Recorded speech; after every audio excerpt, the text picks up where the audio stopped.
Мастака Олеся Пушкіна афіцыйна прызналі палітвязнем. Наша калега, палітзняволеная Дар'я Чульцова пацвердзіла, што яе гэтаксама, як і Кацярыну Андрэеву, паставілі ў турме на прафілактычны ўлік, як асобу, цытата, схільную да экстрэмізму. Лукашэнкаўцы працягваюць вайну супраць беларускага народу і не цураюцца пераследу ўсіх грамадзянаў, і мужчынаў, і жанчынаў, у тым ліку шматдзетных маці. І ўсё гэта дзеля захавання ўлады аднаго чалавека. Сёння ж Лукашенко прыгразіў палякам, што яны, цытата, атрымаюць па мордзе і вельмі моцна. А Маккей праанансаваў закрыццё амбасадаў Беларусі ў шэрагу краінаў. Але нягледзячы на рэкордныя рэпрэсіі і зашкал абсурду, беларусы працягваюць ладзіць акцыі пратэсту. А ў сталіцы нават прайшлі дастаткова буйныя дваравыя маршы. Вітаю, шаноўнае спадарства. З вамі Вітаў Ціўчык, гэта студыя Белсат. Запрашаю.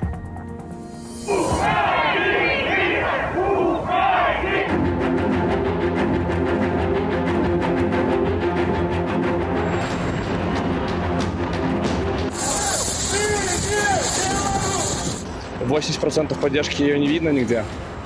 Очевидно, что это все нарисовано. Все это знают, все это видят. Никто ничего не может сделать. У нас нелегитимная власть, и она боится всего абсолютно. Так же самое, как и борьба идет с червоно-белым флагом.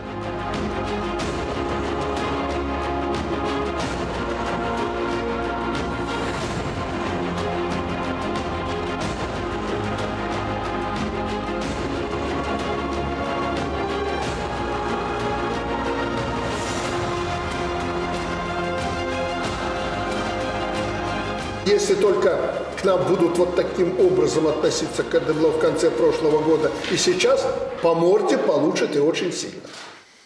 Амбасады не патрэбныя, бо на іх няма грошай. Лукашенко сабраў нараду з 3 генераламі і Макеем і заявіў пра аптымізацыю працы МЗС.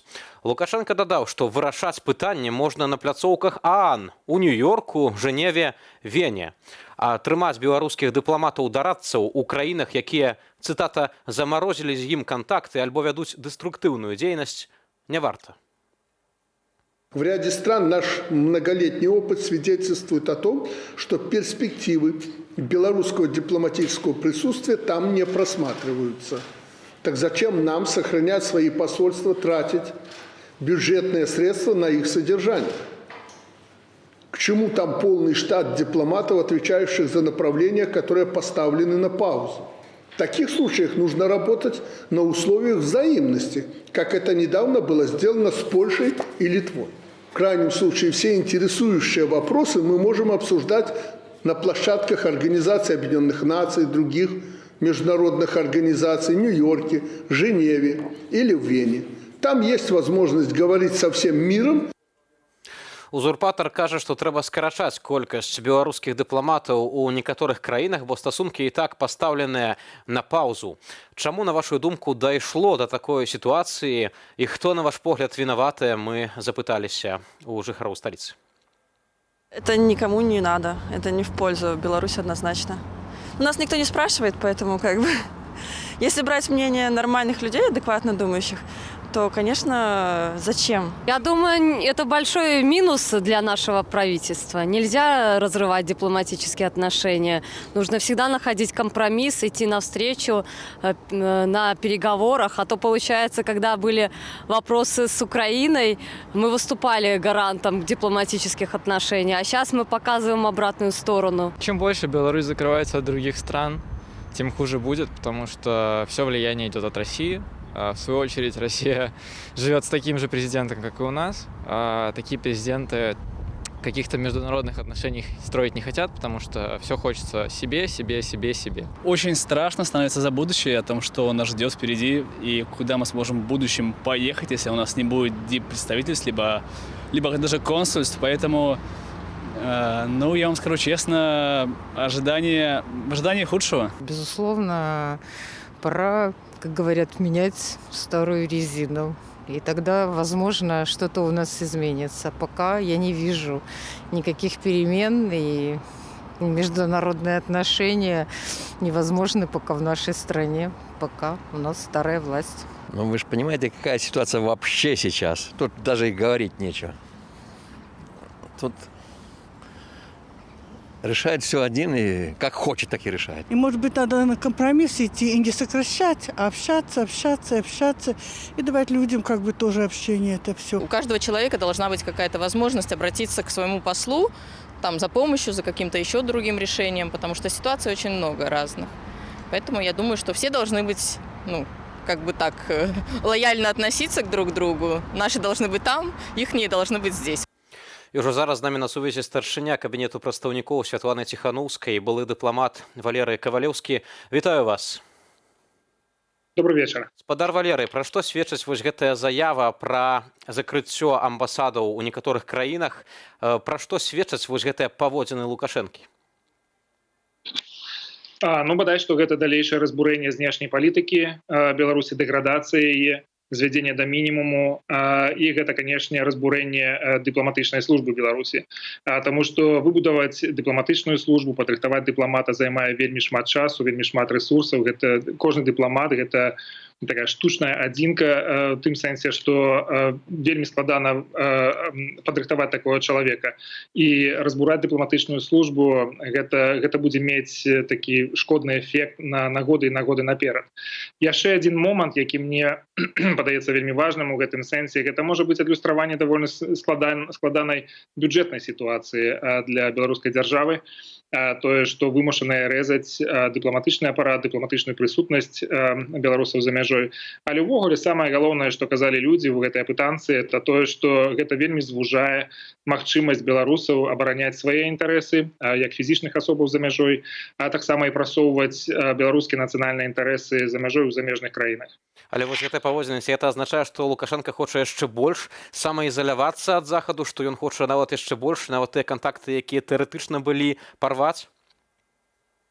Ну, фактычна, ён тлумачыць гэты крок адносінамі, кепскімі адносінамі з боку тых краін, якія крытыкуюць Лукашэнку за той унутрыпалітычны крызіс, які склаўся ў Беларусі. І тое, што мы бачым, гэта такі цэлы шэраг вельмі сур'ёзных памылак з боку Лукашэнка. Замест таго, каб адказаць на заклік грамадства у асобе Святланы Ціханаўскай правесці перамовы па вырашэнню унутрыпалітычнага крызісу, ён гаворыць пра тое, што гэтыя людзі, лідары беларускіх дэмакратычных сілаў, з'яўляюцца тэрарыстамі, а гэта значыць, што ён не будзе весці дыялог з тэрарыстамі, ён абразае фактычна гэтую магчымасць. А калі замежныя дзяржавы кажуць яму пра тое, што сітуацыя ў Беларусі не можа працягвацца ў такім стылі і трэба знаходзіць вырашэнне для крызісу, то ён адказвае тым, што ён фактычна абразае свае ўласныя інтарэсы. Але і адзін, і другі прыклад азначае, што Лукашенко не вырашае сістэмныя праблемы, якія стаяць перад грамадствам.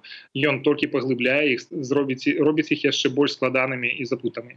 У афіцыйнай нататцы было сказана, што вось пытанне аптымізацыі дыпламатычных структураў было абмеркавана і прапрацавана ўрадам разам з адміністрацыяй прэзідэнта, КДБ і МЗС. МЗС тут на апошнім месцы. На самой нарадзе мы бачылі 3 генералаў, там і старшыня КДБ сядзеў, і кіраўнік Рады бяспекі, і старшыня адміністрацыі Лукашэнкі, які таксама з КДБ прыйшоў. Ці гэта азначае, што ўвогуле дыпламаты цяпер не патрэбныя рэжыму? Ну, скажем так, дыпламаты зараз займаюць вельмі другасную пазіцыю, не прыслухоўваюцца да іх меркавання, не прыслухоўваюцца да іх пазіцыі. Мы бачым нават па пасадцы Макея, што ён сядзіць апошнім, што для яго менш за ўсё увагі.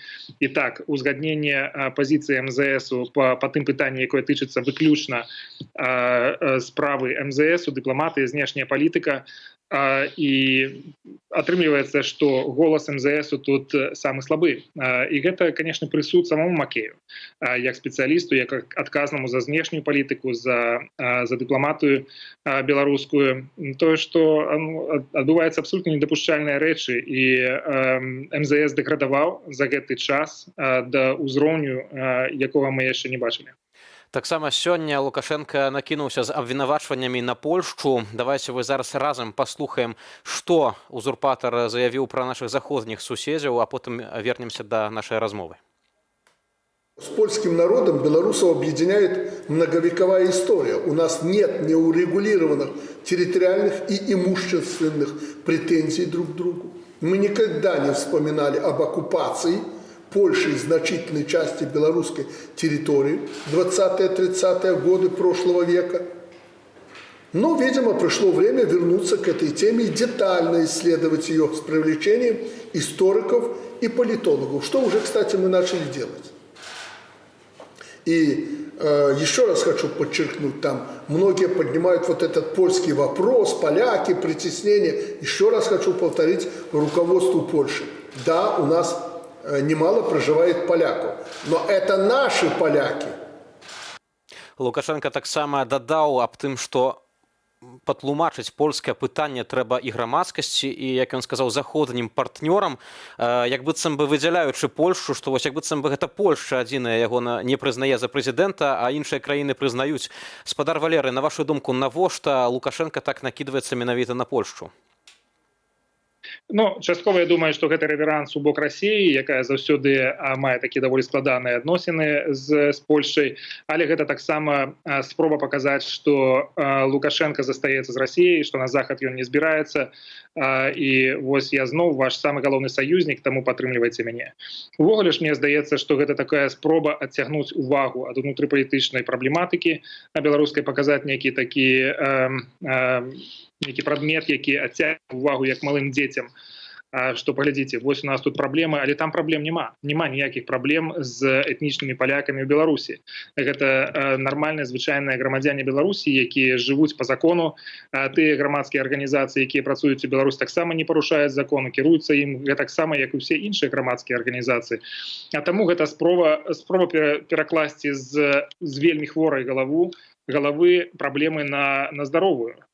І такім чынам адцягнуць увагу ад самого сябе, ад сваёй няздатнасці вырашаць сістэмныя праблемы ў Беларусі, якія стаяць не толькі перад палякамі, але і перад самімі беларусамі, якіх насамрэч пацярпела ад гэтых рэпрэсій значна больш, чым іншых этнічных груп. Таму я думаю, што насамрэч гэта вельмі штучная праблема, раздутая праблема, вельмі шмат супярэчанняў у самім выступе Лукашэнкі, калі ён выказвае нейкія прэтэнзіі на бок Польшчы пра міжваенныя гады, пра акупацыю Беларусі Польшчай, то чаму ён не кажа такія самыя прэтэнзіі на бок Расіі, якая акупавала Беларусь на працягу стагоддзяў. Спадар Валерый, вы заяўлялі пра тое, што вось ліквідацыя амбасадаў гэта па сутнасці знішчэнне дыпламатычнага апарату. Відавочна, што дыпламатаў будуць адклікаць з тых пляцовак у Менск. А ці вось каманда Святланы Ціханаўскай збіраецца кантактаваць з гэтымі дыпламатамі, якіх будуць адклікаць, ці збіраюцца неяк вось ім сказаць, што слухайце, ну вас пазбаўляюць працы, вы верылі, можа быць, у тое, што там для краіны працуюць, а зараз вы не будзеце працаваць? Ну, нам заўсёды патрэбна такая дапамога, і мне вельмі шкада тых людзей, якія з'яўляюцца прафесіяналамі, спецыялістамі ў сваіх галінах, і тое, што яны могуць згубіць свае працоўныя месцы, таму што гэтыя людзі вельмі важныя для нацыянальных інтарэсаў Беларусі.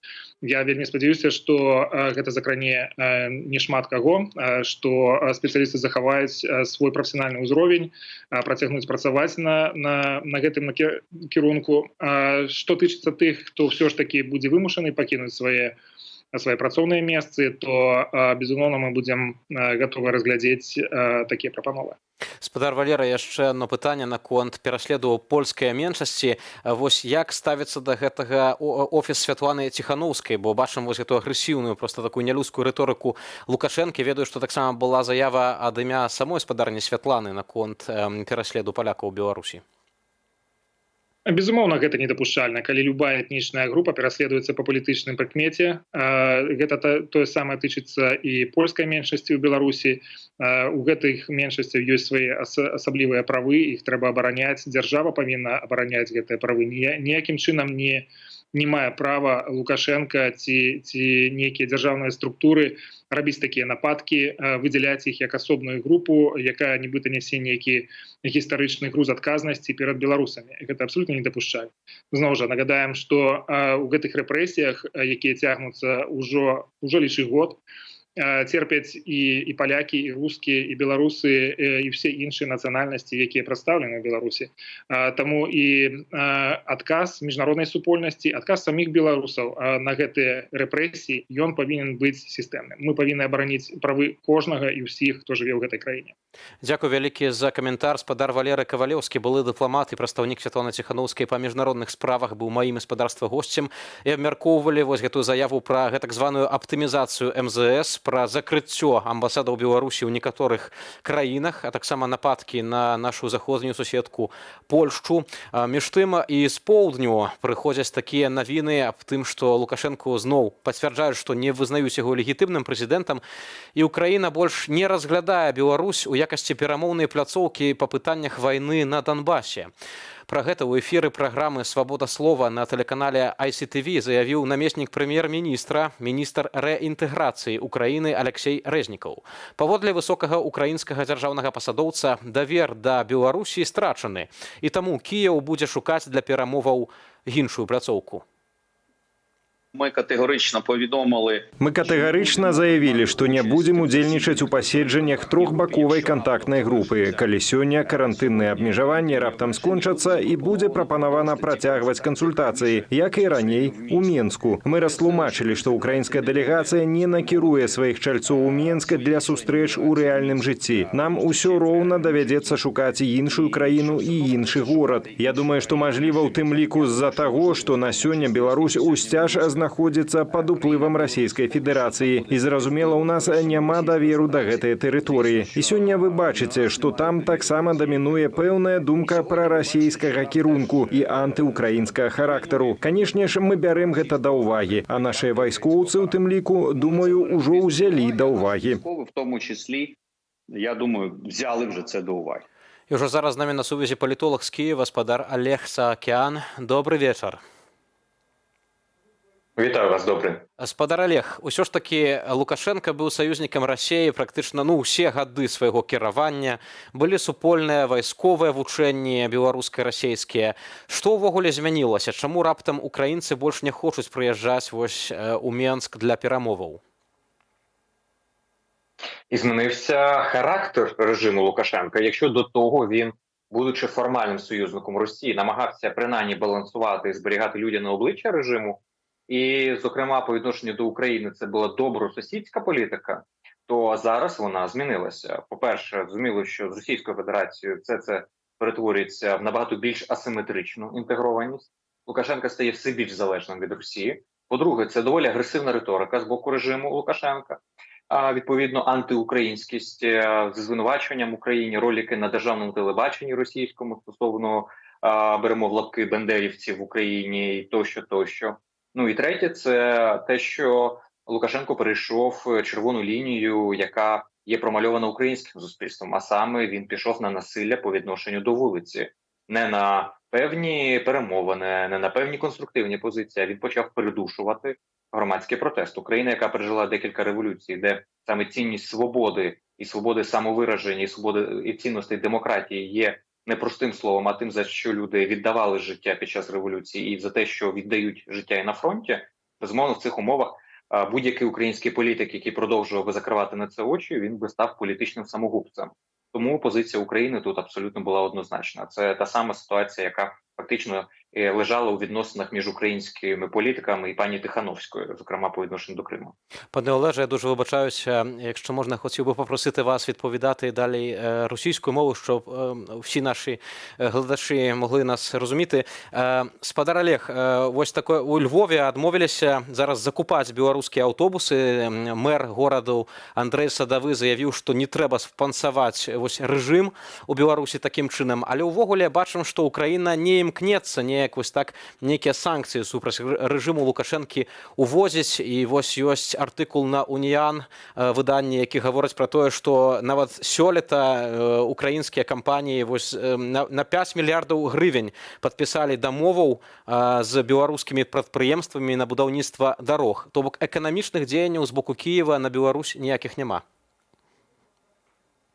Ну, на самом деле, если говорить на национальном уровне, то действительно по отношению к Беларуси и режиму белорусскому нет санкционной политики, есть только символические скажем, шаги по отношению к Лукашенко и к режиму, и также это и дипломатически определенное похолодание в взаимоотношениях и блокирование, скажем, сотрудничества долга, играющего на будущее. Но по действующим проектам и по экономическому сотрудничеству все-таки остается, поскольку тут пока что в Украине оставляют возможности для того, чтобы сохранить, по крайней мере, некий конструктивный уровень взаимоотношений с Беларусью и белорусским обществом. Если говорить о ситуации с МАЗами, то я думаю, что это не первая и не последняя подобная ситуация, и чем дальше, тем больше украинских политиков будет позиционироваться, в том числе на поддержке белорусского общества и на противостоянии режиму Лукашенко. Еще раз повторюсь, что просто для Украины это вопрос не только белорусско-украинских отношений, это вопрос ценности и последовательности. Поэтому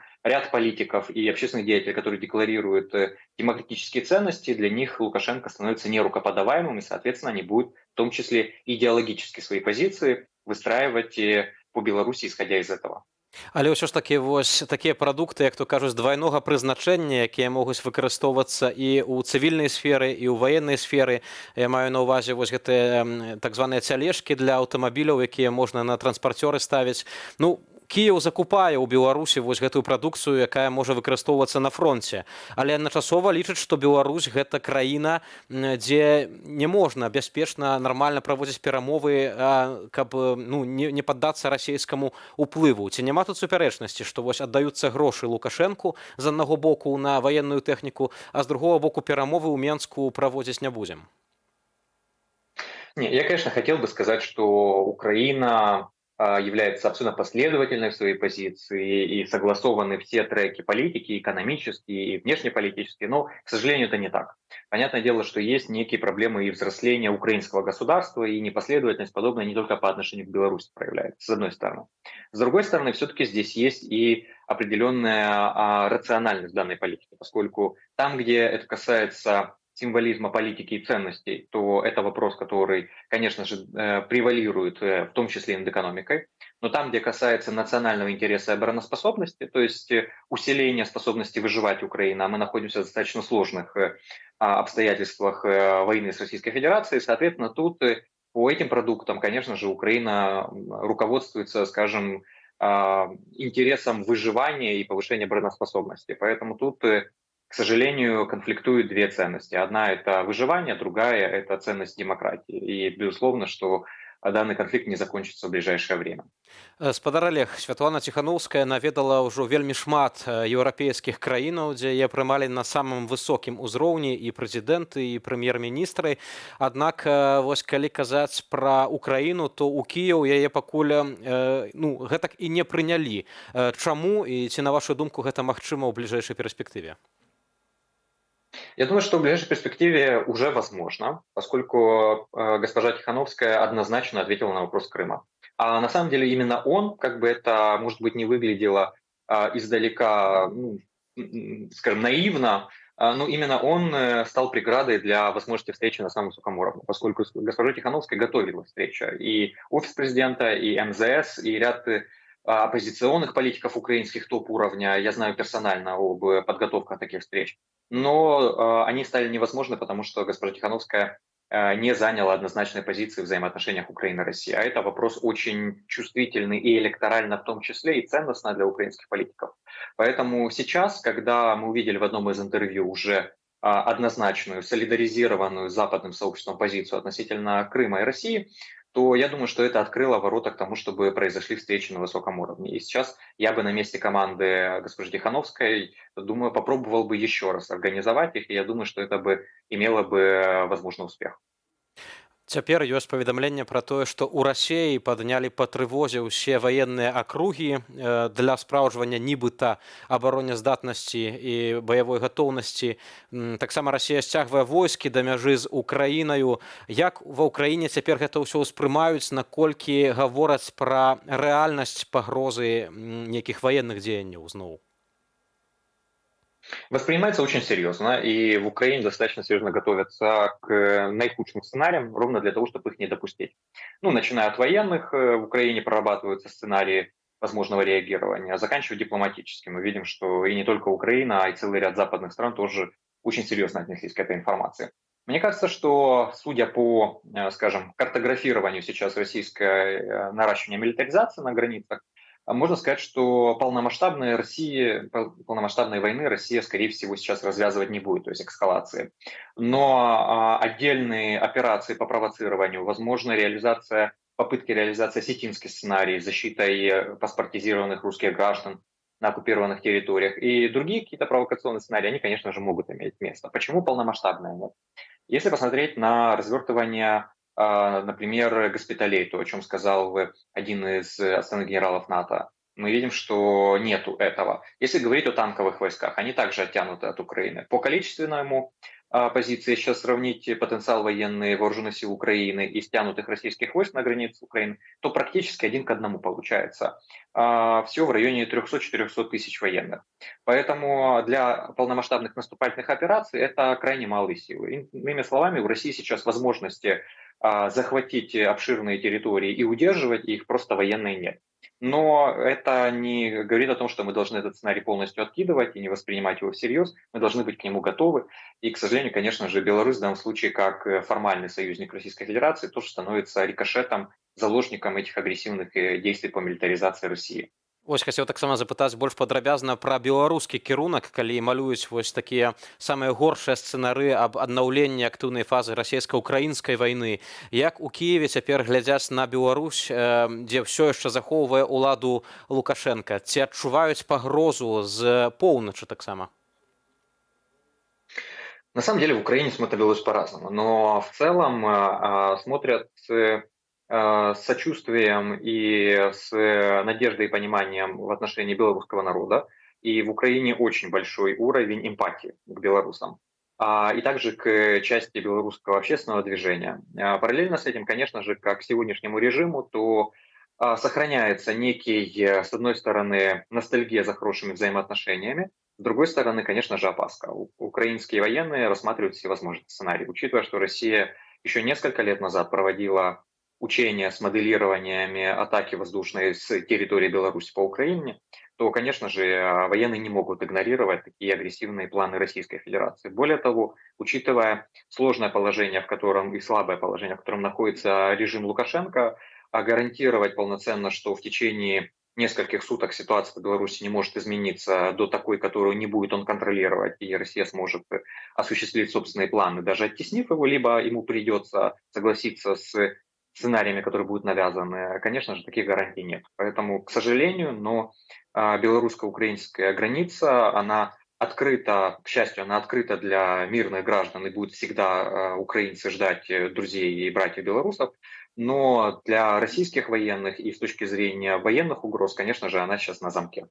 За кошт апошніх падзеяў у Беларусі, за кошт таго, што Пуцін так адкрыта падтрымаў Лукашэнку, які здзекваецца з беларусаў, то ў многіх вось маіх суграмадзянаў, можна сказаць, больш такі цвярозы погляд на расійска-украінскую вайну нарэшце атрымаўся, бо спала вось гэтая пелена расійскай прапаганды з многіх людзей у Беларусі.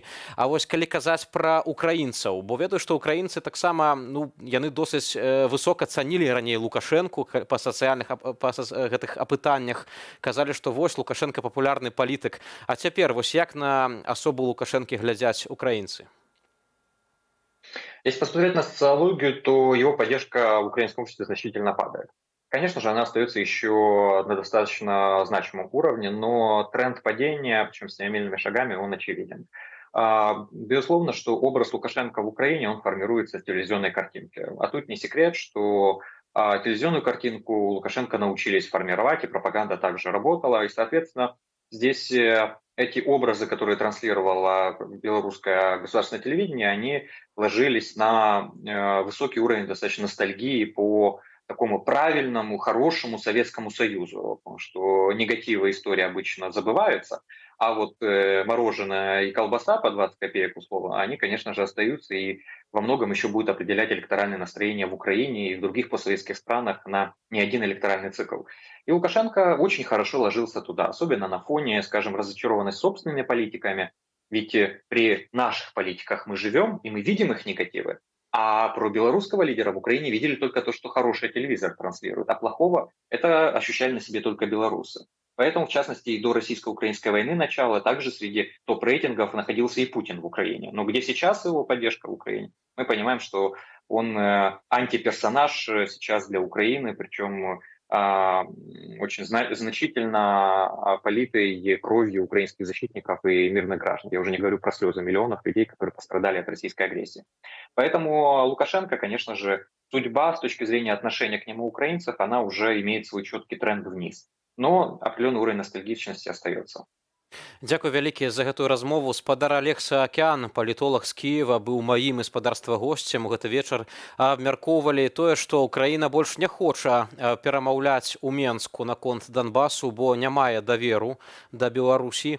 А таксама вось гэтую сітуацыю напружаную цяпер зноў такую небяспеку аднаўлення актыўнай фазы вайны між Расіяй і Украінай. Расія цяпер сцягвае войскі да украінскай мяжы. Спадарства, 9 красавіка о 18 гадзіне Святлана Ціхановская адкажа на пытанне беларусаў у жывым эфіры на сваім YouTube-канале. Пытанне можна задаць кожны, і іх можна даслаць у чат-бот офісу Святланы Ціхановскай у Telegram. А між тым, вось наконт таксама іншай тэмы, здымаеш грошы з банкамату, гэта падазрона. Адкуль і для чаго табе грошы? Нацбанк увёў абмежаванні на зняццё грошай з банкамату. Паводле пастановы нумар 81 ад 31 сакавіка падазронай лічыцца аперацыя, калі кліент цягам тыдня здымае з банкамату суму на 200 базавых велічыняў, а гэта 5800 рублёў, альбо большую за яе. Раней гэткая сума раўнялася 500 базавым велічыням. На прызнанне аперацыі падазронай банкам даецца 3 працоўныя дні. Кліентам, дзеянні якіх банк палічыць падазронамі, апошні зможа альбо абмежаваць суму і геаграфію выплатаў, альбо і наогул разарваць дамову. Паводле Нацбанку новыя правілы сярод іншага маюць на мэце арганізацыю больш эфектыўнага ўнутранага кантролю ў сферы перадухілення фінансавых махінацыяў і фінансавання тэрарызму ды распаўсюду зброі масавага паражэння. Пікетавала з дапамогай сайдынгу. Праз гэтую фармулёўку маці 3 дзяцей аштрафавалі на 1740 рублёў. Анастасія Крэза пафарбавала ў чырвоны колер 2 палоскі сайдынгу на ўваходнымі дзвярыма дому, у якім пражывае. Атрымала пратакол. Белсад паразмаўляў з жанчынаю пра акалічнасці справы.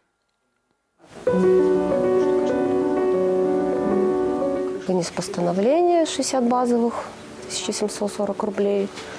И то это потому, что у меня на иждивении 3 малолетних детей. Потому что таким образом он решил мне смягчить наказание. У меня сейчас пособие получается 670 рублей. Одеть, покормить, конечно, можно за эти деньги. Там, позволить сходить в парк развлечения какой-то, все это, плюс еще детские. И это купи, и то купи. А чтобы еще и погашать 1700 штрафа, я многодетная мама, я безработная, потому что я сижу в декретном отпуске, плюс я разведена. Муж элементы платит, но это такие сейчас копейки с нашими временами, что выплатить возможности у меня нет, только если кого-то одолжить, либо частями. Это террор, это фашизм, потому что на каких основаниях в неустановленный период времени с целью публичного выражения своих общественно-политических интересов провела массовое пикетирование. Какое пикетирование? Какое массовое? Я одна, с детьми. Может, они детей сюда приплели, что я с детьми стояла. —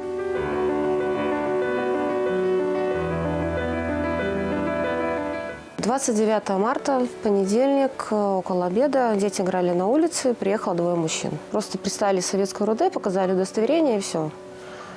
Стали спрашивать, где хозяин. Сказала, хозяина нету. Когда будет, неизвестно. Стали угрожать, что могут приехать и забрать жестко. Один указал на сайдинг покрашенный. Спросил, кто это нарисовал. Я говорю, я нарисовала. Он такой, зачем? Я говорю, мне понравилось, я так вижу. Между разговором он вообще сказал, что мне вообще все равно, что у вас там на доме нарисовано. Нам больше нечего делать, как ездить по таким домам и разбираться с такими вопросами. Просто им скидывают в Телеграм. Он при мне просто открыл телефон, у него там был Телеграм-канал, на который скидывают фотографии.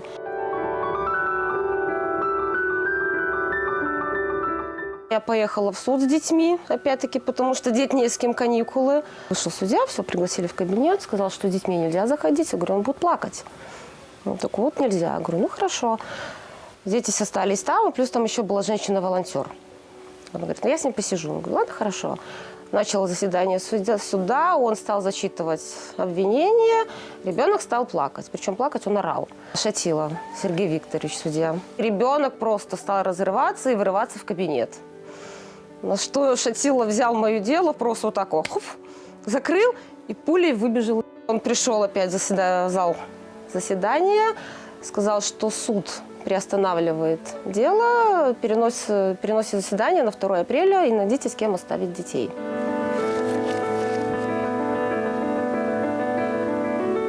Я не хочу жить в такой стране, я не хочу смотреть, чтобы у меня дети росли. Как бы дети тоже это все видят. И вот маленькая, средняя дочка, когда говорила, что поеду в суд, она, мама, тебя что, заберут? Тебя посадят? У нас нет в стране закона, соответственно, судьи тоже это... Они все знают, они все сидят там под этим режимом, у них хорошая зарплата, чего им бояться? Они сидят на своем месте, им сказали, делай так, вот они и делают. А 3 детей, у тебя 5 детей, это никого не волнует. Он как женщину, Ольгу, мать 5 детей. За что? Что она чат вела свой? Я себя не чувствую защищенной, не чувствую, что мои дети защищены от этого всего. Потому что моя милиция меня не бережет.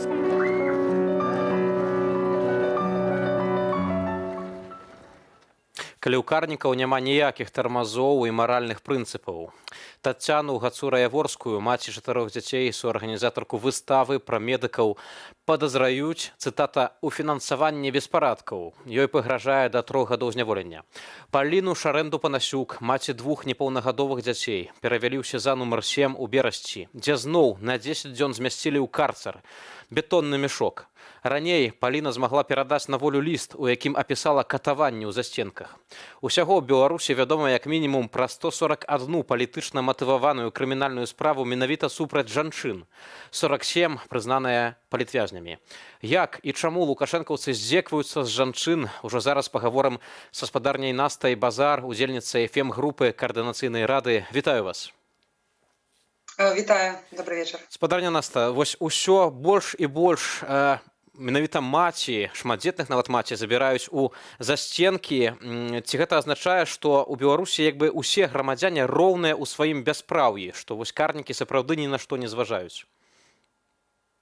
Ведаеце, тут вельмі важны такі момант заўважыць трэба, што мы былі няроўнымі, калі ў нас умоўна не было правового дэфолту, так, але мы аднолькава няроўныя і ў правовым дэфолце. Таму што ўсё-ткі, нягледзячы на тое, што там можна сказаць, што мужчын забіраюць часцей, да мужчын больш там фізічную моц прымяняюць, так, але захоўваецца вось гэта стасункі да жанчыны, калі жанчына павінна быць маці, павінна быць жанчынай, павінна там варыць баршчы на кухні і так далей. І тое, што мы часта чулі, напрыклад, ад людзей, ад жанчын, якія пабывалі там на сутках ці супраць якіх заведзены справы, гэта тое, што ты дрэнная маці, у цябе ж ёсць дзеці, куды ты пайшла, чаму табе дома не сядзелася і так далей. Таму я лічу, што тая сітуацыя, якая ёсць, яна яшчэ больш паказвае усе тыя хібы патрыархату, які я лічу, што прывёў цалкам агулам да гэтай сістэмы гвалту, які мы бачым зараз на вуліцы і ў засценках. Вось яшчэ адно сведчанне пра здзек з жанчынаў у засценках я дазволю сабе зачытаць. Спачатку яны білі яе рукамі па галаве, потым пачалі душыць, павалілі на зямлю і пачалі прыціскаць галаву ботам да падлогі. Я асабіста бачыў у яе кровападцёкі на руках і шыі і сінякі на ягадзіцах. Гэта заявіў адвакат Вольгі Залатар, зноў-такі маці 5 дзяцей, якая знаходзіцца ў СІЗА.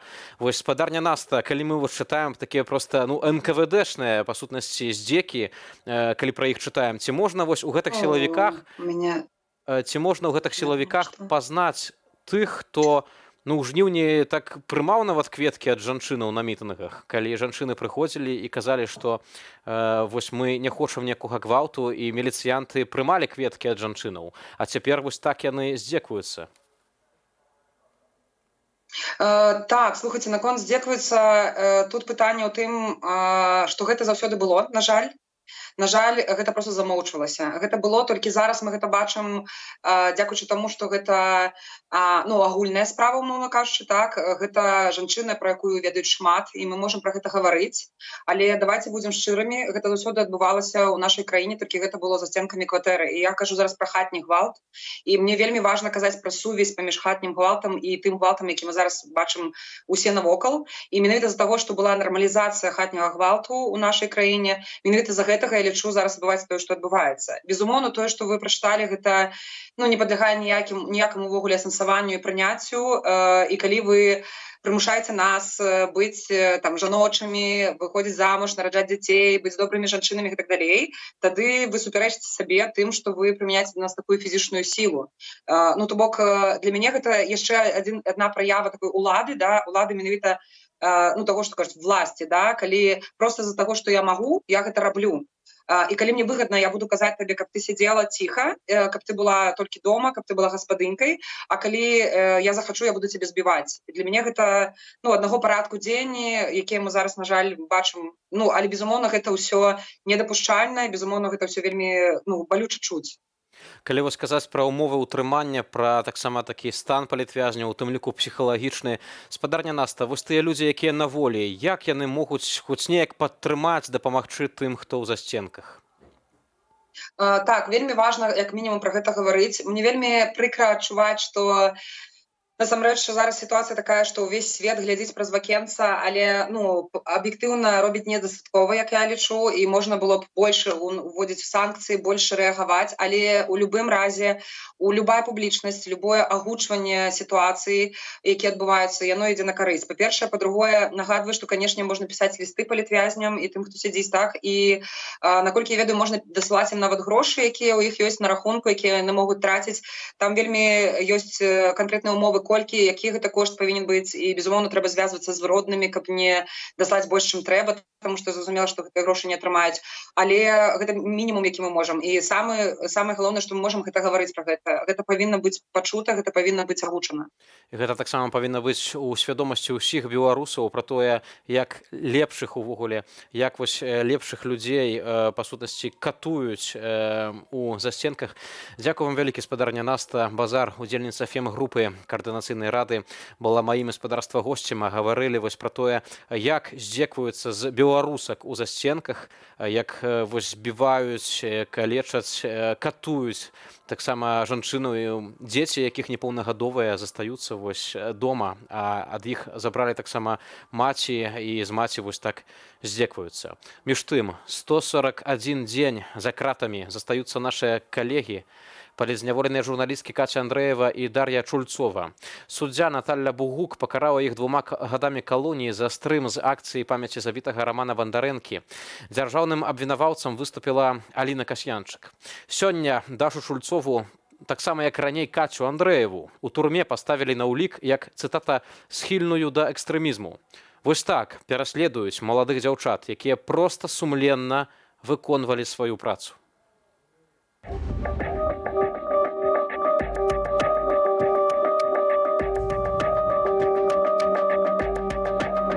Я себе сказала, што я буду трымацца, я вытрымаю, дзеля маёй працы гэта таго заслугоўвае.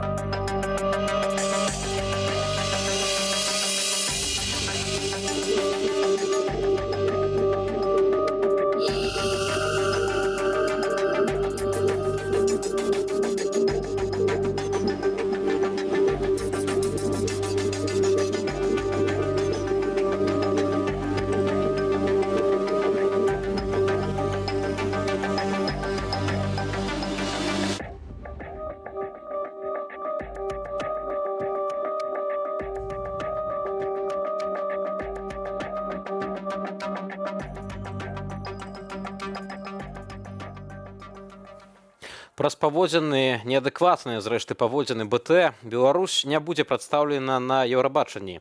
Але папулярныя беларускія музыкі яшчэ маюць шанец на яго патрапіць. Беларускі фонд культурнай салідарнасці прапанаваў арганізатарам Еўрабачання запрасіць беларускіх артыстаў у якасці музычных гасцей на сёлетняе шоу у Роттердаме па-за конкурсам. Паводле пажадання слухачоў прапанавалі сумесны выступ удзельнікаў Еўрабачання ў 2017 і 2020 годах Нові Бенд і Вал Музыкі. Music Project. Разам з опернай спявачкай Маргарытай Ляўчук, якая ўжо зараз з намі на сувязі. Спадарня Маргарыта, добрый вечар. Добрый вечер, добрый вечер. Ёсць шанец, што артысты перамогі паедуць таксама распавесці і праспяваць пра Беларусь і для беларусаў на Еўрабачанні? Ну, конечно, шанец ёсць. И мы будем в это верить, и мы будем верить в то, что мы поедем. Это будет для меня сегодня такой сюрприз, конечно, як и для усіх, як и для Наві Бенда, як и для Вела, так и для усіх беларусаў. Тому мы вельмі будем удзячныя Еўрапейскаму вяршальнаму саюзу, что мы будем на Еўрабачанні. Таму да, гэта круто, насамрэч. Я не магу нават гэта паверыць, я не думаю, што... Я так і нават не думала, што гэта можа быць. Але ж мы рабілі пытанку, Беларускі фонд культурнай салідарнасці рабіў пытанку, каго б яны хацелі бачыць на Еўрабачанні. І там была моя кандыдатура, і шмат людзей прагаласавала за мяне. Дзякуй вялікі. То бок народ Беларусі хоча, каб мы трапілі, каб я была на Еўрабачанні. Таму гэта вельмі круто і файна і вельмі прыемна. Спадарня Маргарыта, калі народ Беларусі хоча, то мы поедем, конечно. Бачыце, у БТ ёсць нібыта і мільёны дзяржаўнага фінансавання з падаткаў. Там і гэта ўсе структуры, а ўсё роўна іх нічого не атрымоўваецца. А у вас проста ёсць народная любоў, і беларусы проста хочуць, каб вы прадстаўлялі нашу краіну. То бок любоў усё ж таки яна важнее за любыя там нейкія кан'юнктуры, грошы. Менавіта такая адданасць перад усім слухачоў. Слухайте, ну, конечно, мы з любов'ю, адэкватныя зараз беларусы, ўсё робяць з любов'ю, і таксама зараз все беларусы пачалі вельмі любіць сваю краіну, сваю Беларусь і сваіх годных артыстаў, і гэта вельмі прыемна. І толькі з любов'ю мы можам жыць, і толькі ў любові ёсць найвышэйшая сіла, наймацнейшая. Зрэшты, пра любоў таксама спяваецца і вось у гэтай кампазіцыі, якую вы абралі для таго, каб прадставіць гэта Love Shine a Light. Менавіта з гэтай песні ў свой час Великабрытанія выйграла Еўрабачанне ў 97 годзе, а летась гэта быў такі гімн супольны, музычны, еўрапейскі. Там ёсць такія словы: няхай наша любоў свеціць у кожным закутку нашых сэрцаў. І падаецца, што вось гэта той такі пасыл, які вельмі неабходны усім нам, беларусам, цяпер, калі мы бачым столькі нянавісці, столькі хлусні, столькі проста цемры навокал.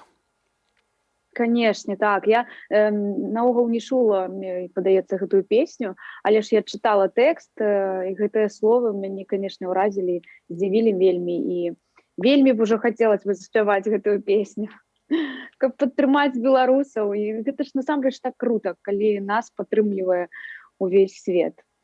Спадарня Маргарыта, вось нягледзячы на увесь гэты жах, які адбываецца, ўсё ж такі бачым, як беларусы шукаюць такой аддушыны таксама культурнай, і вось і вы ў трэндах Ютубу заўсёды, і сотні тысячаў, больш як паўмільёна беларусаў вас слухае. Вось менавіта адчуваеце, што вось цяпер вы як псіхатэрапеўт для нашых суайчыннікаў? Слухайте, ну насамрэч так, адчуваю. Я адчуваю, па-першае, вялікую любоў з боку беларусаў. Дзякую усім вялікі за каментары, за цёплыя словы, за словы падтрымкі. І, канешне, я чытаю шмат каментароў, у якіх людзі пішуць, што дзякую вам вялікі, вы нас сваімі спевамі і сваёй праўдай падтрымліваеце зараз у такі час. Таму, канешне, можа і псіхатэрапеўт, але ж гэта так прыемна, што мы з Павуком, з Андрэем Павуком знайшлі такі вось шлях і такую сцежку, якая зараз падтрымлівае нашых беларусаў. Гэта насамрэч вельмі важна для нас зараз, каб трымаць баявы дух нашых беларусаў. Таму будзем працягваць. Вы падтрымліваеце беларусаў, а скажыце, калі ласка, ці можам мы ўсе беларусы падтрымаць вас у вашай ініцыятыве паехаць на Еўрабачанне як госць па-за конкурсам? Можа быць, нейкія петыцыі ці нейкія лісты варта скіроўваць вось да кіраўніцтва гэтага конкурсу? Слухайте, я насамрэч яшчэ не ведаю, што трэба рабіць, каб мы ўсе паехалі туды. Але ж, ну, я думаю, што трэба падпісацца ў Тэлеграме, па-першае, на фонд культурнай салідарнасці, так? Таму што там кожны дзень розныя навіны, і вось там вы менавіта кожны дзень мы можам сачыць за навінамі і глядзець, што мы павінны рабіць, каб мы утраіх паехалі туды. Вось, таму падпішыцеся і сачыце толькі за навінамі. Ну і, канешне ж, можаце ў маім інстаграме, я заўсёды пішу, заўсёды гісторыі нейкія ў мяне і посты раблю. Так што проста ж сачыце за навінамі. Але ж не ведаю яшчэ, што трэба рабіць. Ну што ж, будзем сачыць і спадзяемся, што сапраўды, можа, і зможам нават дапамагчы неяк, як грамадзяне гэтай ініцыятыве. Спадарня Маргарыта, вось увесь час ідуць гэтыя рэпрэсіі, у тым ліку супраць людзей творчых, якіх вельмі шмат у Беларусі, вельмі такіх адкрытых, творчых, шчырых людзей. Вось як бы вы маглі іх падтрымаць? Можа, нейкія словы падтрымання для тых, хто вось цяпер зазнае такі ціск, калі не даюць проста развівацца, не даюць быць вольным творцам? Слухайте, ну я падтрымліваю усіх артыстаў, таксама, канешне, маіх знаёмых, таму што іх таксама шмат. Вось нядаўна мой аднагрупнік, які вучыўся са мной в акадэміі музыкі, яго звольнілі з працы. Вось, і таму, ну, я заўсёды на сувязі, і, ну, як я магу дапамагчы? Толькі, канешне, словамі. Але ж ведаеце, што усе музыкі, яны у іх ёсць вера у тое, што мы пераможам і што кончыцца вось гэты жудасны час, і мы зможам усе разам пець, спяваць, тварыць, маляваць у свабоднай краіне. Але ж зараз такі цяжкі час, і мы павінны быць усе разам, таму падтрымка адзін аднаго, канешне. І, канешне ж, фонд культурнай салідарнасці падтрымлівае усіх артыстаў, усіх культурных дзеячаў. Таму, калі ласка, калі у вас штосьці здарылася, так, вы можете пісаць у фонд, альбо мне можете пісаць, і мы заўсёды вас падтрымаем. Чым зможам. Беларусы прагнуць свабоды, аднак вось, ну, бачым, што адбываецца, бачым таксама, колькі людзей задзейнічана ў гэтым рэпрэсіўным апараце, людзей, якія, падаецца, усімі сіламі і імпэтам паказваюць, што свабода ім не патрэбная. А вось, на вашу думку, увогуле, вось неяк можна прамовіць да гэтых людзей? Ці магчыма прабіць вось гэтую такую закасцянеласць? Ой, слухайце, я насамрэч не ведаю. А аб чым наогул гаворка? Што вы мне зараз сказалі? Як іх падтрымаць? Не падтрымаць, але ці можна да іх неяк увогуле прамовіць, неяк схіліць, звярнуць увагу на іхнае сумленне? Ой, слухайце, ну я не ведаю, як можна звярнуць увагу на іхняе сумленне. Я думаю, што зараз на ўсё трэба рабіць увагу, і будзем гэта рабіць. Вось «Чырвоная зелень», акурат ваш дуэт з Андрэем Павуком, мне падаецца, сатырай і гумарам ударае акурат вось у гэтых выканаўцаў, у гэтых вось людзей, якія не хочуць свабоды. А ці маглі б вы таксама, можа, здрадзіць для нашых гледачоў, ці чакаць нам нейкай вось новай кампазіцыі неўзабаве ад вашага дуэту, і пра што яна будзе? Ну, канешне, чакайце, і ўжо хутка гэта будзе. Мы ўжо адснялі відэа, і зараз вось мансіруем гэта. І, ну, канешне, чакайце, але ж я не магу сказаць, што будзе насамрэч, таму што будзе так нецікава. Вось, таму чакайце, проста чакайце. Даверцеся нам. То бок ніякага такога нават маленечкага спойлеру не пачуем. Спадарня Маргарыта, хацеў яшчэ запытаць у вас, цяпер вось такая цяжкая сітуацыя, усім нам патрэбна вось некае такое падтрыманне, якое вы таксама даеце праз сваю творчасць. Але хацеў вас запытаць, а пра што вы марыце вось у Беларусі? Пра што вы марыце, калі Беларусь будзе свабодная? Я мару аб тым, што не будзе ніякіх чорных спісаў, і ўсе артысты і ўсе культурныя дзеячы змогуць проста працаваць і рабіць тое, што ім падабаецца. То бок быць вольнымі і думкамі, і не звязанымі рукамі, не быць ні ў якіх чорных спісаў. Таму што ўсе хочуць, музыкі хочуць граць, хочуць маляваць, культурныя дзеячы хочуць проста быць вольнымі, каб ім ніхто нічога не забараняў. Таму што мы нічога дрэннага не робім. Мы создаем нашу культуру ствараем. Таму не хочется чорных спісаў. Не у нашай хочацца краіне. чорных спісаў, не хочацца ўвогуле ніякой ні свабоды, пераследу. Спадарня Маргарыта, дзякую вам вялікі, што знайшлі для нас час у гэты вечар. Нагадаю спадарству, што Дзякуй вам. знакамітая беларуская оперная спявачка была маім спадарства госцем і гаварылі вось пра гэту ініцыятыву, каб усё ж такі беларусы неяк былі прадстаўленыя на Еўрабачанні. І ў тым ліку Маргарыта Ляўчук мае шанец паехаць па-за конкурсам, вось менавіта разам з гуртом Navy Band, а таксама праектам ВЭЛ.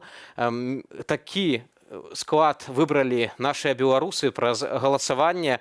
Артысты у абыход нейкіх такіх вось дзяржаўных структураў менавіта толькі з любові самых нашых слухачоў атрымалі вось такі, можна сказаць, народны мандат даверу. І што ж, будзем таксама сачыць за фондам культурнай салідарнасці. Можа быць, і мы, як грамадзяне, зможам падтрымаць гэтую ініцыятыву, можа быць, нейкія лісты ці петыцыі даслаць кіраўніцтву Еўрабачання, бо вельмі хацелася б пачуць таксама спевы у выкананні беларускіх артыстаў. Калоны з пратэстоўцамі і найбольш шматлюдныя з якіх сягнула сотні чалавек. Маршы маніфестантаў у панядзелак былі рэкордна шматлюднымі для гэтай вясны. Перадусім у сталічных раёнах. Ва Ўруччы, на захадзе ўздоўж вуліцы Арлоўскай, таксама ў Новай Баравой, у Копішчы. У панядзелак панавала святочная атмасфера. Шмат музыкі, фаераў, дух адзінства, крыкі падтрымання з вокнаў. Сустрэнемся на вуліцы. Гэтак гучалі вось такія лозунгі спадарства. І я на сёння з вами развітваюся. Пабачымся ў наступных эфірах. Трымаймася разам, трымаймася праўды.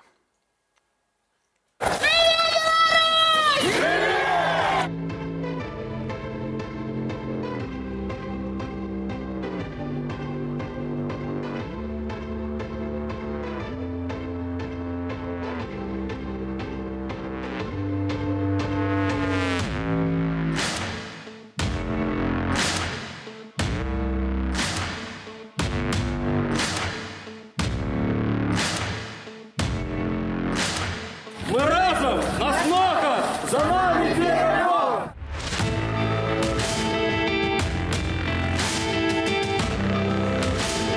Верим! Можем! Переможем!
Двадцать першая гадзіна ў Беларусі. Распачынаем аб'ектыў падсумавання галоўных навінаў дня. З вами Юлія Лабанова. Вітаю. І сёння ў выданні. Менск больш не пляцоўка для трохбаковых перамоваў.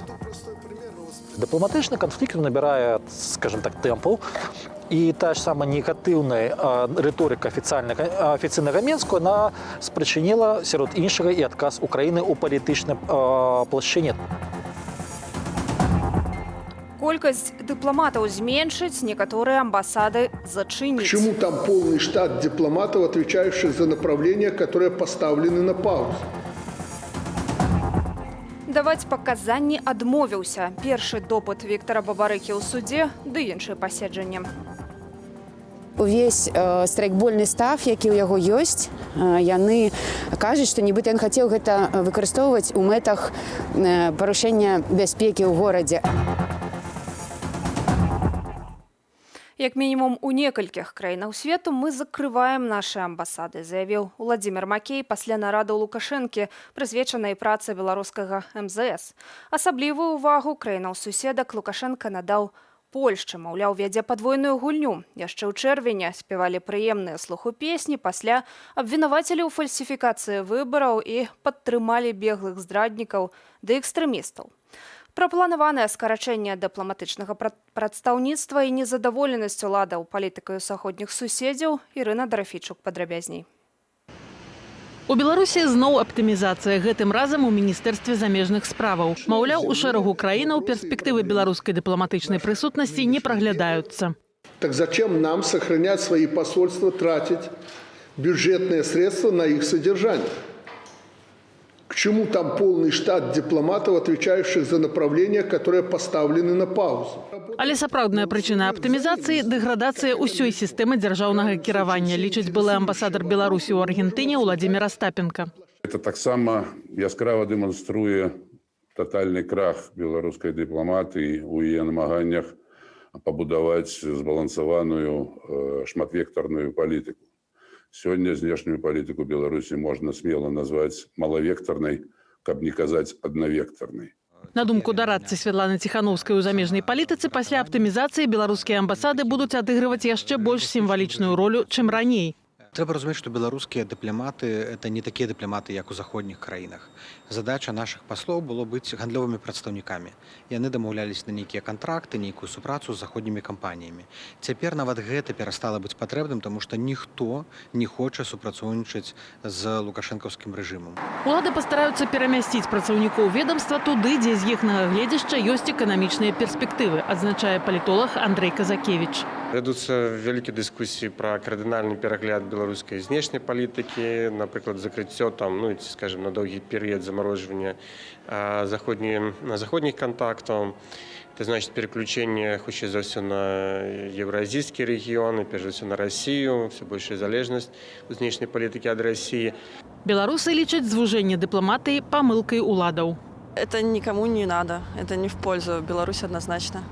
У нас никто не спрашивает. Чем больше Беларусь закрывается от других стран, тем хуже будет, потому что все влияние идет от России. А в свою очередь Россия живет с таким же президентом, как и у нас. Международные отношения невозможны пока в нашей стране, пока у нас старая власть. Привет, Беларусь! Міжнародныя стасункі ў сітуацыі, калі з уладамі Беларусі размаўляць ніхто не хоча, наладжвае зусім не Міністэрства замежных справаў. Сустрэчы Святланы Ціхановскай, контакты народнага антыкрызіснага кіравання на міжнародным узроўні сведчаць аб тым, што ў Беларусі шмат сяброў, якія зацікаўленыя ў сільнай і стабільнай краіне, якія здольныя дапамагчы нам у аднаўленні і нашай эканомікі, і нашых знешніх сувязяў. Сапсаваліся ж стасункі з заходнімі краінамі пасля выбараў, а ў выніку дыпламатычных канфліктаў шэраг працаўнікоў амбасадаў Літвы і Польшчы пакінулі Беларусь. У канцы сакавіка Генеральная пракуратура распачала крымінальную справу супраць актывістаў Саюзу палякаў у Беларусі, вынікам чаго стала новае скарачэнне дыпламатычных корпусаў Польшчы і Беларусі. Ірына Дарафейчук, Белсад. Афіцыйны Кіеў больш не хоча праводзіць у Менску перамоваў трохбаковай кантактавай групы ў пытаннях Донбасу. Пра гэта заявіў віцэ-прэм'ер Украіны Алексей Рэзнікаў. У перадумовах і магчымых наступствах дыпламатычнага канфлікту разбіралася Дзіяна Радкевіч. Нават калі карантин скончыцца, прадстаўнікі Украіны не прыедуць у Менск на перамовы пра Донбас, заявіў украінскі віцэ-прэм'ер Алексей Рэзнікаў у эфіры тэлеканалу ICTV.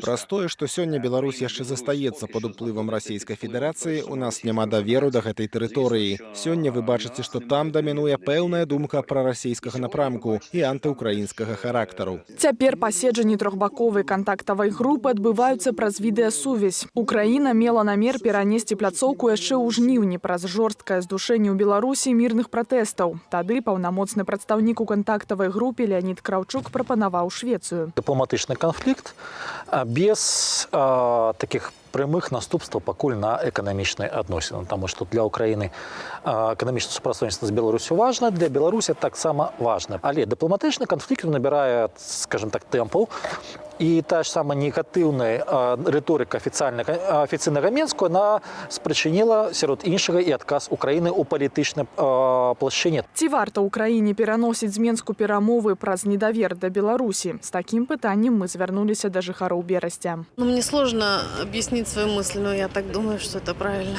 Абсолютно неправильно по одной простой причине, что мы никогда, мы славянские народы, не будем жить в разности. Все должны жить дружно, я считаю так. Здесь я бы сказал просто дело принципа и просто повод отказа от каких-то либо диалогов и взаимодействий. Наш эксперт лічыць, што ніводны бок ад пераносу пляцоўкі перамоваў трохбаковай кантактавай групы нічога не страціць. Гэта быў у нейшым такі кампраміс геаграфічны, куды сярод іншага могуць выехаць і баевікі, таму што гэта было патрабаванне і жаданне Расійскай Федэрацыі. І Беларусь адна з нешматлікіх краін, куды яны заехаць могуць праз Расію. Але пытанне ў тым, што для афіцыйнага Менска гэта была магчымасць атрымаць пэўныя знешнепалітычныя бонусы, но час якіх таксама, дарэчы, прайшоў. Таму пытанне ТКГ ў Менску гэта ўжо адыграная карта. Сябра міжфракцыйнага аб'яднання за дэмакратычную Беларусь у Вярхоўнай Радзе Украіны Саламія Баброўская лічыць, што змена месца перамоваў няmoцна паўплывае на палітыку Владимира Зеленскага ў дачыненні Беларусі. Наверное, может быть, это все ж таки принудит его сделать радикальные шаги и, наконец-то, или отозвать посла, или на другой уровень перевести разговоры с Лукашенко. 26 сакавіка на падкантрольнай прарасійскім сепаратыстам частцы Украіны пасля абстрэлу з боку Расіі загінулі 4 вайскоўцаў Збройных сілаў Украіны. 2 атрымалі раненні. 31 сакавіка украінская дэлегацыя на паседжанні трохбаковай кантактавай групы паведаміла, што Расія адхіліла просьбы спыніць агонь. Діяна Радкевіч, Белсад. На аднаго палітычнага вязня больш. Мастака Алеся Пушкіна праваабаронцы прызналі палізняволеным. Цяпер у спісе палітвязняў рэжыму Лукашэнкі 323 асобы.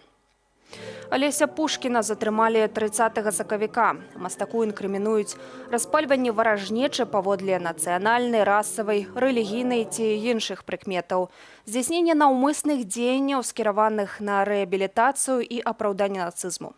Падставою паслужыла размяшчэнне на выставе ў цэнтры гарадскога жыцця ў горадні партрэту удзельніка антысавецкага падполля Яўгена Жыхара, аўтарства Пушкіна.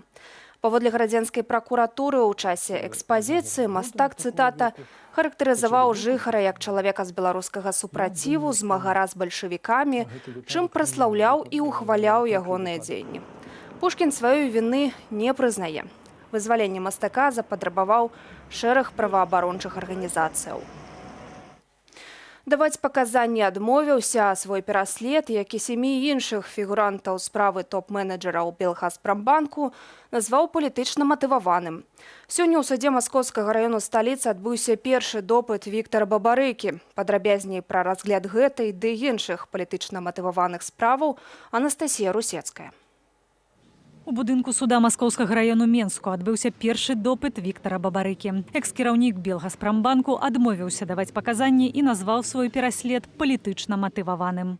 Мяне, канечне, моцна здзівіла тое, што мае былыя калегі агаварылі сябе і спрабуюць агаварыць мяне. Але я разумею, чаму гэта зроблена. Той ціск, які аказваецца ў СІЗА КДБ, я таксама вёў тыя самыя размовы. Мне нават са шкадаваннем у голасе сказалі, што фізічнае катаванне забароненае. Віктар Бабарыка – адзін з 8 фігурантаў справы топ-менеджераў Белгазпромбанку, хто не прызнаў віны. Падчас выступу ў судзе Бабарыка адзначыў, што ніколі не браў хабараў і выказаў сумневы ў аб'ектыўнасці суддзяў, бо лічыць, што на іх ціснуць улады. Леташняга прэтэндэнта на пост прэзідэнта вінавацяць у легалізацыі даходаў, атрыманых злачынным шляхам, і атрыманні хабараў у асабліва буйным памеры. Максімальна магчымае пакаранне – 15 гадоў турмы. Правда состоит в том, что каждый из нас, выходя из квартиры, видит реальный бардак. У судзе Заводскага району Менску пачаўся працэс над палітвязнем, аматарам страйкболу Віталём Шчэрбічам. Паводле дзяржаўнай абвінаваўцы Крысціны Качанавай з 9 жніўня мінулага года і ў наступныя дні сумесна з неўстаноўленымі асобамі Шчэрбіч меў дачыненне да масавых беспарадкаў у Менску. Віталь віну не прызнае, у акцыях пратэсту, як адзначае, удзелу не браў. Это несправедливое обвинение.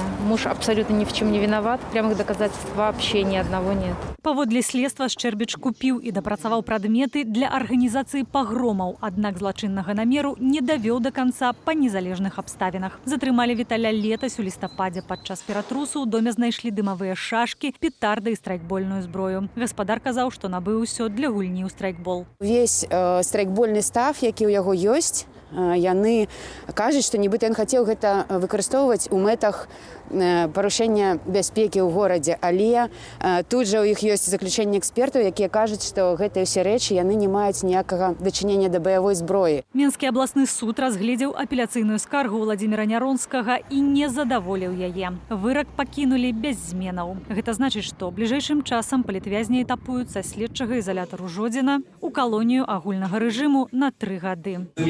Переживайте, поверьте. Все закончится этой весной. Аўтары ютуб-каналу «Слуцк для жизни» Владзіміра Няронскага прызналі вінаватым у закліках, у відэароліках да дзеянняў, што груба парушаюць грамадскі парадак, а таксама ў публічнай абразе старшыні слуцкага райвыканкаму. Гэта быў першы прысуд у гэтак званай справе Ціханаўскага.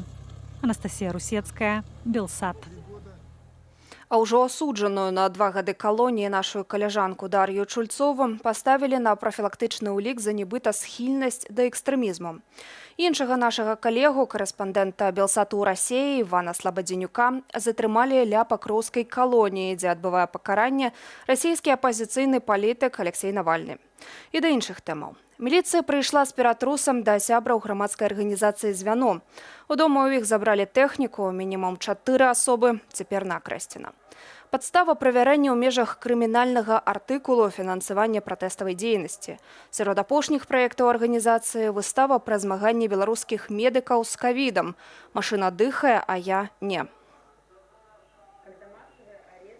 И исчезновение людей становится ежедневной нормой. Выставу «Машина дыхае, а я не» адкрылі ў сталічнай прасторы месца толькі 30 сакавіка, а ўжо 5 красавіка дамоў да арганізатараў выставы прыйшлі з ператрусам. Это была финансовая милиция госконтроля. Они изъяли у нас компьютеры, телефоны, искали гроши. Там это все идет по общей статье финансирования массовых протестов. На аднолькавых падставах былі затрыманыя мінімум 4 асобы. Наталья Трэніна, Юлія Сяменченка, Ганна Сакалоўская і Тацяна Гацура-Яворская. Усе яны ўваходзяць у грамадскае аб'яднанне «Звяно». Маці 4 дзяцей, заснавальніца «Звяна» Тацяна Гацура-Яворская, вядомая ў тым ліку як арганізатарка міжнароднага фестывалю дакументальнага кіно аб правах чалавека Watch Dogs Беларусь. Бліжэйшым часам збіралася адкрываць цэнтр дапамогі людзям, якія выходзяць з месцаў пазбаўлення волі. Адзін з апошніх праектаў «Звяна» выстава «Машина дыхае, а я не». Вот что затрыманная Наталья Тренина казала на ее открытии. Как людям, лежащим на ИВЛ, тяжело дышать, так и нам тяжело дышать в нынешних політычных реаліях. Выстава аб'яднала 5 праектаў, кожны з якіх паказваў праблемы сістэмы аховы здароўя Беларусі і пэўны гераізм медыкаў, якія змагаліся з ковідам ва ўмовах замоўчвання праўды і беспрэцэдэнтнага ціску з боку сілавікоў. Былі і замоўчванні, і скажэнні інфармацыі. Потым шмат гвалту было. Таксама шмат хворых. І все гэта, можна сказаць, звалілася на плечы медыкаў. Фотограф Алесь Пілецкі здымаў у чырвонай зоне Віцебскай гарадской клінічнай больніцы хуткай медычнай дапамогі. Ягоныя рэдкія кадры пра гераізм беларускіх дактароў былі часткаю экспазіцыі. У нас на выставке озвучивается число в 162 жертвы ковида, это 162 умерших врача. Где мы можем найти эти фамилии? Где мы можем увидеть, кто это был? То есть этого нигде нету. На нашей выставке как раз-таки это озвучивается. Ужо на другі дзень працы на выставу завіталі санстанцыя і МНС. У часе правярання нібыта знайшліся парушэнні. Фармальна закрылі не экспазіцыю, а прастору, дзе яна праходзіла. Арганізатары перанеслі праект онлайн, а пасля ператрусаў і затрымання ў сябраў звена цалкам спынілі яго. Потому что у нас в стране так все устроено. И все. Здесь ничего не скажешь. Нынче так режим работает. У нас нелегитимная власть, и она боится всего абсолютно. Поэтому не могу сказать. Вот. И даже высказать свое мнение, если честно, немножко боюсь. Просто у нас такое государство. Никто не хочет, чтобы знали люди правду. 293 артыкул крымінальнага кодексу фінансавання беспарадкаў прадугледжвае да 3 гадоў зняволення. Раней паводле гэтага артыкулу затрымлівалі сябраў праваабарончага цэнтру «Вясна» і Беларускай асацыяцыі журналістаў. Чынілі ў іх ператрусы. Ірына Карніенка, Белсат. Мы не будзем фінансаваць рэжыму Лукашэнкі. Гэтак пастанавілі ўлады Львова, якія планавалі закупіць для гораду 100 аўтобусаў вытворчасці беларускага МАЗу. Нягледзячы на найлепшую прапанову на рынке, гарадская рада скіравала зварот да Еўрапейскага інвестыцыйнага банку з просьбай абвесці тэндэр паўторна. Перемагає білоруська компанія. Перамагае беларуская кампанія. Такі вынік экспертаў еўрапейскага банку. Яны далі найлепшую цану. Ці будзем мы прымаць гэты тэндэр? Не. Мы будзем абвяшчаць новы, маючы надзею, што ў новым тэндэры пераможа украінская кампанія. Тэндэр на закуп аўтобусаў для Львова за сродкі Еўрапейскага інвестыцыйнага банку з'явіўся ў пачатку мінулага года. Пасля таго, як стала вядома, што ў конкурсе перамагае беларускі МАЗ, з адкрытым лістом да мэра гораду звярнуліся львоўскія беларусы. Яны патрабавалі не спансараваць гэткім чынам рэжыму Лукашэнкі. Беларуская федэрацыя футболу прызначыла выканальнікам абавязкаў галоўнага трэнера нацыянальнай зборнай Беларусі Георгія Кандраціва. Адмысловец прыйшоў на месца Михаіла Мархеля, які падаў адстаўку пасля антырэкорднай паразы ад зборнай Бельгіі з лікам 0-8. У гэтым статусе Кандраціў адпрацуе прынамсі ў чэрвеньскіх таварыскіх двубор'ях супраць нацыянальных дружынаў Азербайджану і С'ера-Леоне. У свой час былы нападнік, чалец залатога складу менскага «Дынама» Георгій Кандраціў таксама з уласнай волі пакінуў пасаду галоўнага трэнера ў нацыянальнай зборнай, якую кіраваў 3 сезоны ад 2011 да 2014 года, заявіўшы, што Беларусь неперспектыўная ў футбольным плане дзяржава. Пры Кандраціўу ў рэйтынгу Міжнароднай федэрацыі футболу мы апусціліся з 65 на 101 месца. Але лепш адмыслоўцу ўдалася праца з моладзевай дружынай. У 2011-м нашы 21-годкі сталі бронзавымі прызёрамі чэмпіянату Еўропы, заваяваўшы права ўпершыню згуляць на алімпійскіх гульнях 2012 года ў Лондоне. А палітычны кансультант Александр Фядута ўпэўнены, што ў Крамля не так шмат рычагоў уздзеяння на афіцыйны Менск. Ці гатовая пры гэтым Масква падтрымаць транзіт улады ў Беларусі? Магчымыя сцэнарыі Віталь Цыганкоў і Александр Фядута абмеркавалі ў праграме «Размова». Глядзіце пасля аб'ектыву ўжо праз імкненне. У мяне гэта ўсе навіны на сёння. Больш чытайце ў нашым тэлеграм-канале. Добрага вечара і заставайцеся з Белсатам.